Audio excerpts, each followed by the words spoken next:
In last week's video, I had a large family mom reach out to me for a little bit of help, and I was more than happy to help her. From top to bottom, room to room, we deep cleaned her home to give her a nice, fresh space to come home to. That was part one. This is part two, so let's get started. You get dressed, I'm like a mess, and you tell me to confess, and you tell me to confess. This is her playroom. This is the first room that you see when you walk through the door, and it was a disaster. This was not on the list to get taken care of today, but as a mom with kids, especially coming back from out of town, I do not want to see my room or my kids' playroom like this. Also, I know just the psychology of it all. When kids have rooms like this, they're not going to play in there. It's too much for their little minds to handle. So I decided to take the initiative and tackle it. She had already organized some of her items, so I just wanted to come in here and put things where they go.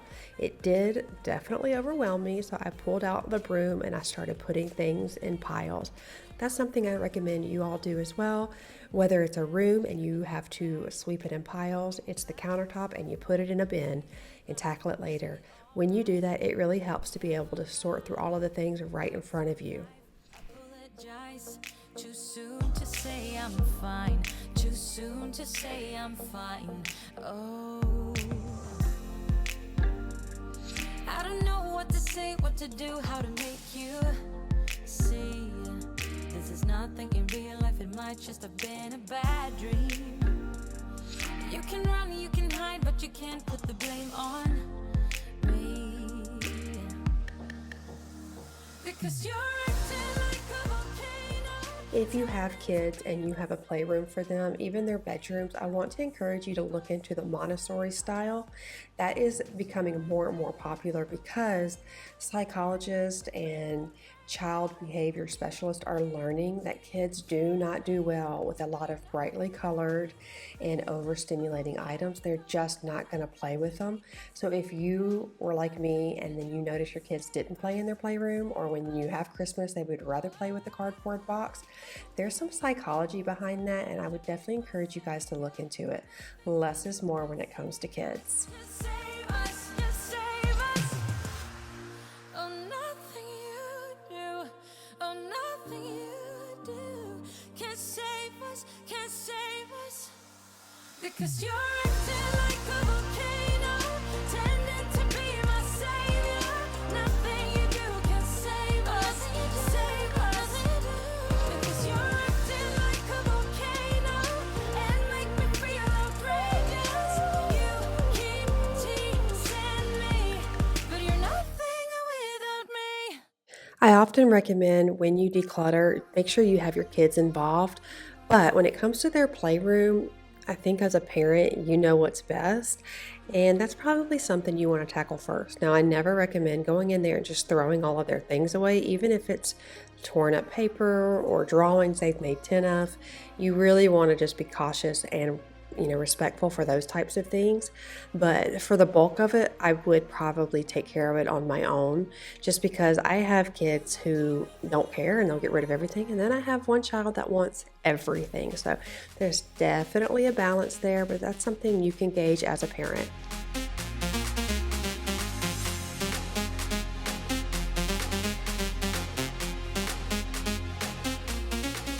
So let me ask you, whether you have kids or you don't, what would be one of the greatest things that you would appreciate? One of the biggest things that you would appreciate in your home? Would you want someone to come in and make your meals, clean your house, do your laundry? What is it for you? For me, I want someone to come in and cook the meals. For some reason, that is something I dread every single day. I used to love it, but when my kids all got so picky, and making one meal was never good enough for one, it just got too much for me. So that kind of took the joy out of it. Now, I've been getting back to it more and more, but that's just my honest opinion. I would like someone to come in and do the meals. So let me know what it is for you. And also, is there someone in your life right now that you could go and do that for? So maybe you say it's cleaning the house or doing the laundry. If you sit back and think right now, Is there someone in your life that you could go and bless with that same task? Think about that for a minute. And if there is, I want to encourage you to just dive in and do it. You don't know what a positive impact it can do for someone's life.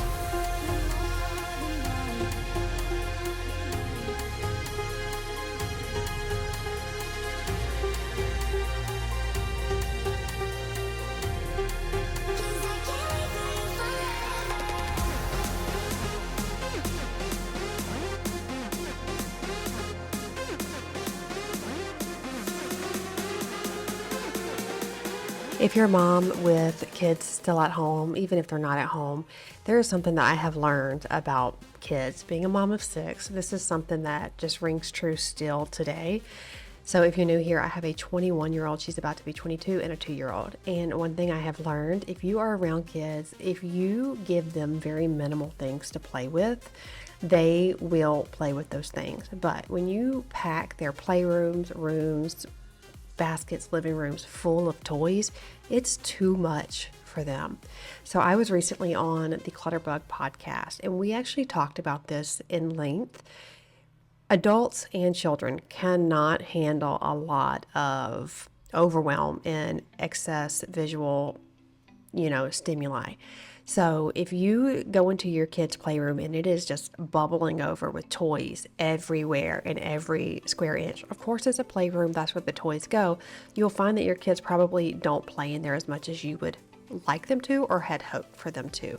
So in situations like that, you really minimize the space, put the toys in bins where they can't really see everything. That way it's not so visually stimulating. I personally love clear acrylic containers. I think it helps to be able to identify things, but for kids it can be overwhelming. So if you have bins that are clear, I would encourage you just to put some construction paper on the front and then just a picture of whatever's in there, whether it's blocks or Barbies or whatever the case may be. That way they see the picture and not all the stuff in there, and you may find that they gravitate towards that room a lot more.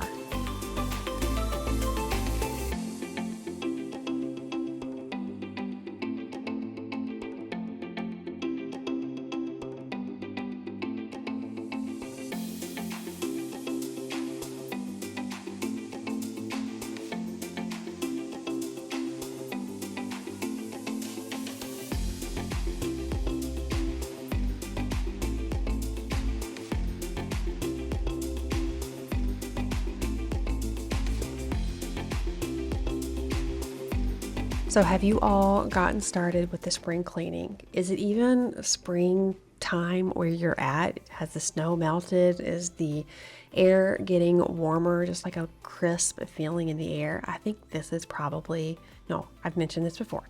This is my favorite time of year. This and fall time. I love it so much. Now I am in Florida, so it doesn't get extremely cold. 60s are perfect for me personally, but it does get down to like the 30s like 1 or 2 days out of the year. But it is definitely starting to get really nice outside. The pollen is crazy right now, so wild. You go outside and the cars are completely yellow, but still, I love spring so much. So let me know wherever you're at. Is it springtime, and have you started your spring cleaning?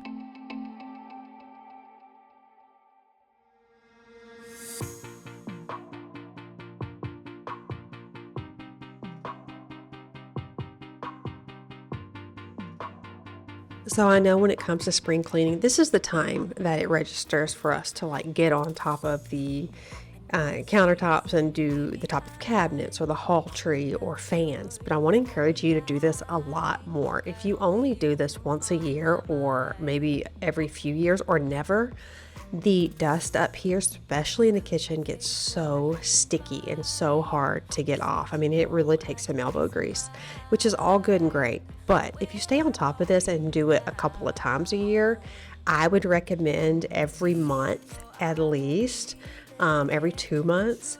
You will notice it's so much easier.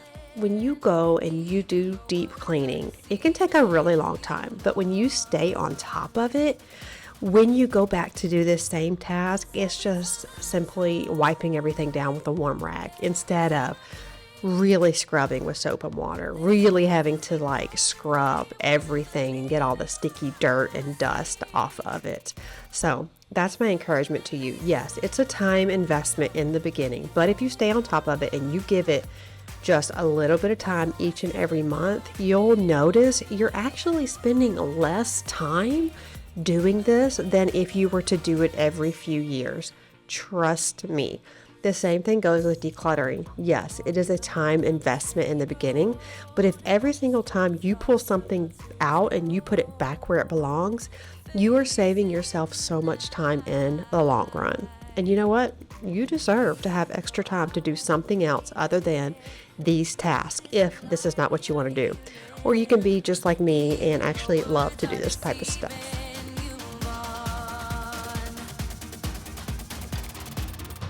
Cause every time I try, yeah, every time I dream, there's always this big part of me wanna believe in what I see. If you can make me smile, if only for a while, there's always this big part of me wanna believe in what I see. Believe in you and me. I gotta get away from here. I gotta get it through my head that even though I lost, I'll find something better. I'm running all around this town. This feeling has me stepping down. But I don't wanna have to breathe too much longer. Cause every time I try, yeah, every time I dream, there's always this big part of me wanna believe in what I see. If you can make me I am using the Pink Stuff bathroom foam cleaner. I like it just fine. I think for a bathroom like this that doesn't have actual grout lines, it worked great because I was able to get right in there. But also the paste is really amazing for the actual tub. I think the paste is probably my favorite out of everything. But you just have to clean it really great because if you don't, when you go to take a bath, it will be gritty on your behind. So a little FYI there. But I really do like the Pink Stuff. Pink stuff. I think it's really good. And now I'm coming over and just with the warm rag and getting some of the dust off of these shelves here. Now, from my understanding, I think her mom made these and they're really, really beautiful, very well done. However, they do have a very rough texture, so it was hard to get the dust off of here. For bathrooms, I recommend that if you have these types of floating shelves and you're going for that rustic look, which it looks so pretty and she's done such a great job, you want to really put a nice thick polyurethane on top. That way when you go to wipe everything down, your cloth isn't literally disintegrating on there because there were so many like splinter type things on this and it was really hard to get all the dust off. And for me, just the way I think, I always keep that in mind when I'm decorating a bathroom or a kitchen because, you know, the last thing you want to do is have a product in your bathroom and then you're not able to clean it very well. So just my 2 cents.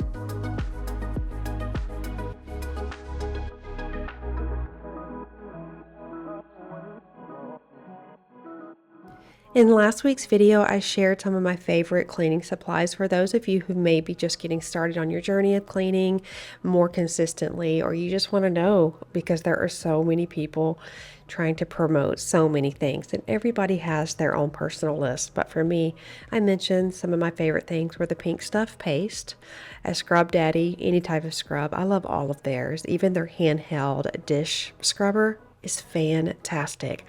Clorox toilet wands are my favorite.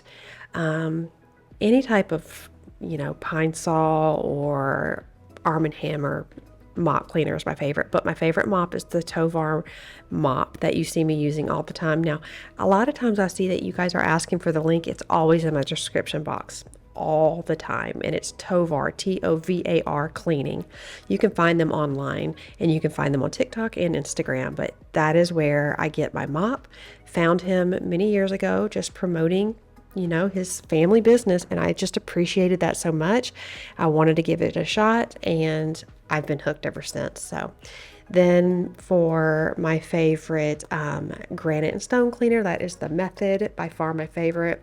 And then I love the Method wood cleaner. That's awesome. I always have to have Dawn spray wash in my arsenal because I think it's great. A razor I get from the hardware store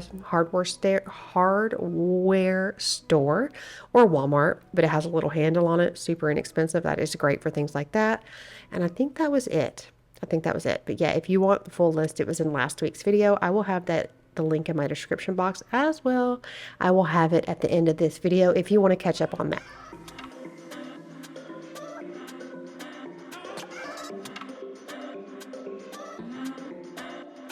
I counted the days since my phone stopped ringing. We don't talk any longer. Forgot all the things that I wanted to say.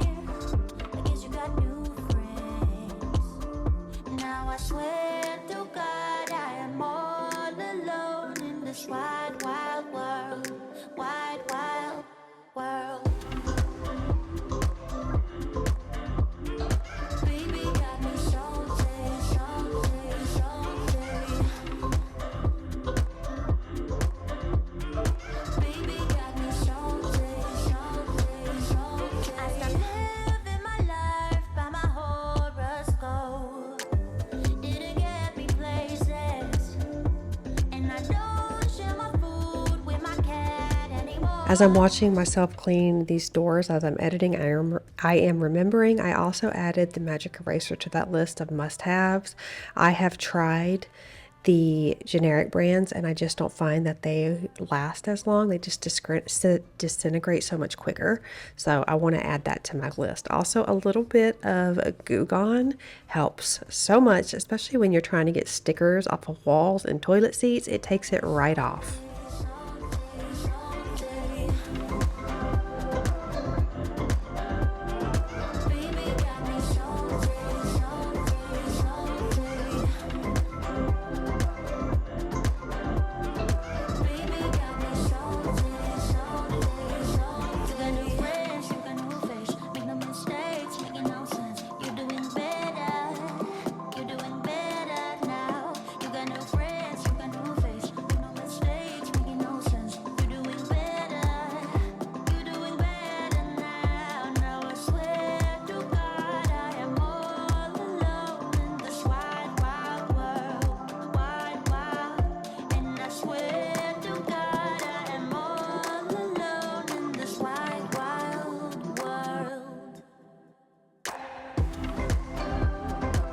Let me know if you guys know who Cass is from Clutterbug. When they sent me a message to do that podcast, y'all, I was literally just like, I started looking at the email and I started really digging into it, and I'm making sure, like, is this a scam? Because I get some scam type of stuff. Like, I've had people send me emails like, hey, Mountain Dew wants to work with you, or Doritos wants to work with you. I'm not kidding. These are actual brands that they say, or Lucky Jeans or Levi Jeans. And I'm thinking, like, really? But you dig into it a little more. A couple of times I've said yes, to get more information, and then you never hear from them again. So I'm like, is this real? Could this really be happening right now for me? And when we started communicating and I realized like this was a real thing, I was blown away. I had such a rush of just gratitude. It has been a journey. This whole YouTube has been a journey. And I've mentioned before, if you've been here, that I started because I just was struggling and I didn't want anyone to feel as lonely and sad and hopeless as I did. So I felt a calling on my life. I am the type of person that, say, if there are two people sick, I feel better taking care of the other person, genuinely. If we're in a panic type of situation and I'm starting to feel anxious, I'm starting to get panicky and starting to really like lose a little bit of control. If I see somebody else in that same state, there is something about me. I snap right out of it and I go into go mode and I just want to help. And then I forget about anything that I'm feeling. I have been like that my whole life, and I never really understood it until I've really gotten into neuroscience and neuroplasticity and generational trauma and all those types of things. I love self-help type of stuff. So I dig into that a lot. I read lots of books about that. And I have learned that about myself. It's very much a trauma response as a young child, having to do that a lot in my family, but it has been my superpower as an adult because I am able to really get out of my own mind and help someone else. And it is actually very beneficial for both of us. So that's why I got into YouTube. And it has been a wild ride. It's been almost 7 years. And when I saw that she wanted to talk to me, I'm just going to be honest, in this journey, I have felt very overlooked. I have felt very not good enough and not worthy. And what about me? And why not me? Everybody I started with has surpassed me by hundreds and hundreds and hundreds of thousands. And that can really wear on your emotional well being. I'm being honest. Okay. I'm putting myself out there. It can be very, very challenging. They say comparison is the thief of joy, and that is so true. But I'm human. And anybody, whether you're at home or working or whatever the case may be, that is really an easy thing to feel when you're immersed in it every single day. So it has definitely been a challenge for me. It has taken a detrimental toll on my mental health the past few years, but this past year and a half, I'll say, I have come out on the other end and I have felt better lately than I have felt in so many years. I have a sense of peace and calm in my spirit that I haven't experienced in a long time. I didn't even know it had been missing for so long. It was like 2020 when I started really feeling myself get emotionally burdened by the way I was feeling. And I really feel like 2022 and 2023, more 2023, I started really coming out of it. I think when I hit 40 is when it was like, okay, actually, I think I'm going to be okay. And it has been a journey for sure, but it has become a self-help journey for me that I am able to look back on and be so thankful for my journey. Yeah, I feel kind of embarrassed to say what I just said, but it's the truth. And I know I'm not the only person, but I can honestly say now that I'm on the other side of it and I've been here for quite some time, it is a really beautiful thing to sit back and look at where you've come from. And I do feel mentally stronger now. I feel so much more confident in myself and my abilities than I have ever felt in my entire life. And I hope that that exudes in who I am today on screen. When I look back at that girl 3 years ago, I feel really brokenhearted for her because she was so sad and insecure. And it wasn't YouTube per se, it was just certain things that came out of that journey that really triggered her from that little girl that wasn't invited to the parties, who had the smelly socks because she didn't have clean clothes, that people didn't want to hang out with, who was always second or who was always overlooked, who always felt like she wasn't good enough, and who always felt extremely sad and lonely. And that is who I see 3 years ago. Now that I have come out on the other side and I'm still working, it is a beautiful thing to see that you can and you are worthy and you are good enough. And so when I got that email, it was a rush of feelings like, you know what? I'm going to be okay. And although I might not be where I thought I was going to be. I'm exactly where I'm supposed to be. And so when I got that little recognition from someone who I admire so much, Cass from Clutterbug, when I got that and she wanted to talk to me, that little girl that nobody wanted to be around, me, it felt so good. But I'm going to tell you something. I didn't even let that experience define who I was. Because whether I would have gotten that email or not, I am still someone worthy to be around. I am still someone that is important. And that is what I have learned about continuing to be on social media, in my church, in my home, and in my life. I am worthy, and so are you. And I am sorry that somewhere along the line of your life journey, you felt like that you weren't. But I want you to take a step back and look at everything you have done right. Don't look at the things you haven't done right, because we've all got those. But look at the things that you have done right. I want you to pat yourself on the back and say, man, I did it. And it wasn't easy, but I showed up. And I may have cried and I may have been broken for a while, but I got back up. And I want you to go and love on your little self, your inner child, and let her know or let him know that, you know what, it was hard, but you are going to be okay. You are worthy, you are loved, you are incredible, and you are capable. And so don't let these life things, whether good or bad, positive or negative, define you. Because tomorrow's a new day. And as long as you know within yourself that you are worthy, that is the first step. That's the confidence you need to achieve anything that your heart desires.